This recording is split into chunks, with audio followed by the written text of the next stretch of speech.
গুম হয়েছি, খুন হয়েছি, কারাগারে গিয়েছি।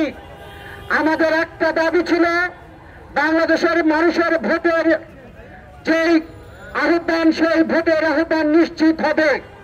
কিন্তু আমরা হঠাৎ করে দেখেছি অন্তর্বর্তী সরকারের কিছু উপদেষ্টারা ক্ষমতা লোভী হয়ে শেখ হাসিনার সুরে তারা কথা বলার চেষ্টা করছেন। আমরা কিছু উপদেষ্টাদের দেখতে পেয়েছি সেই শেখ হাসিনার মতো তারা লুটপাটে ব্যস্ত হয়েছেন, ক্ষমতায় দীর্ঘমেয়াদী থাকার ব্যস্ত হয়েছেন। আমরা গণতন্ত্র এবং ভোটের অধিকারের জন্য আমরা লড়াই করেছি।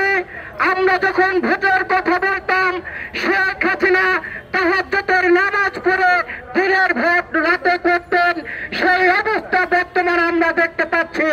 কিন্তু 5ই আগস্টের পরে আমরা কেন রাজপথে নামছি? আমরা এই কারণেই নামছি, বাংলাদেশের মানুষের যে ভোটের আকাঙ্ক্ষা, যে ভোট দেওয়ার আশা, সেই ভোটকে বিতর্কিত করার জন্য এবং জাতীয় নির্বাচনকে বানচাল করার জন্য কিছু উপদেষ্টারা মরিয়া হয়ে উঠেছে। এই উপদেষ্টাদের গোপন সব খবর আমাদের কাছে আছে। তারা যখন নির্বাচনের কথা শুনে তখনই শেখ হাসিনার মতো ভয় পায়। আজকে জাতীয় নির্বাচনকে নিয়ে তারা কালক্ষেপণ করার চেষ্টা করছে।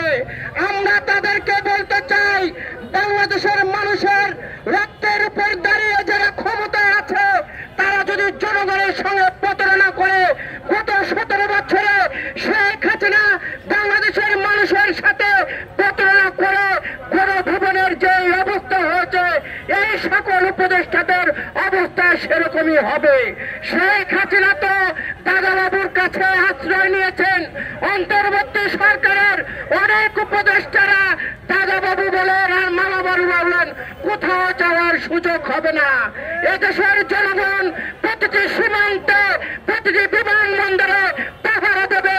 ওদের লুটপাট আমরা জনগণের সামনে তুলে ধরব। আমরা যে কথা বলে শেষ করতে চাই, যদি আগামী ফেব্রুয়ারির যে নির্বাচনের তারিখ যদি ঘোষণা না দেওয়া হয়, জাতীয় নাগরিক জোটের পক্ষ থেকে আমরা সারা বাংলাদেশের মানুষকে সাথে নিয়ে দুর্বার আন্দোলন গড়ে তুলব। সকলকে ধন্যবাদ। দেখা হবে রাজপথে, কথা হবে স্লোগানে, হরলাস না ইতিহাস।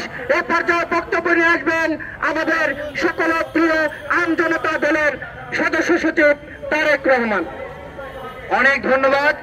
বক্তব্য দেওয়ার আগে আমাদের জুলাই যোদ্ধা আছে আহত, আমাদের আহত জুলাই যোদ্ধা, সে বলবে সে নির্বাচনের তারিখ চায় কিনা, সে তার মতামত রাখবে। তার যে লড়াই, সেই লড়াইটা একটা ভোটাধিকারের লড়াই ছিল কিনা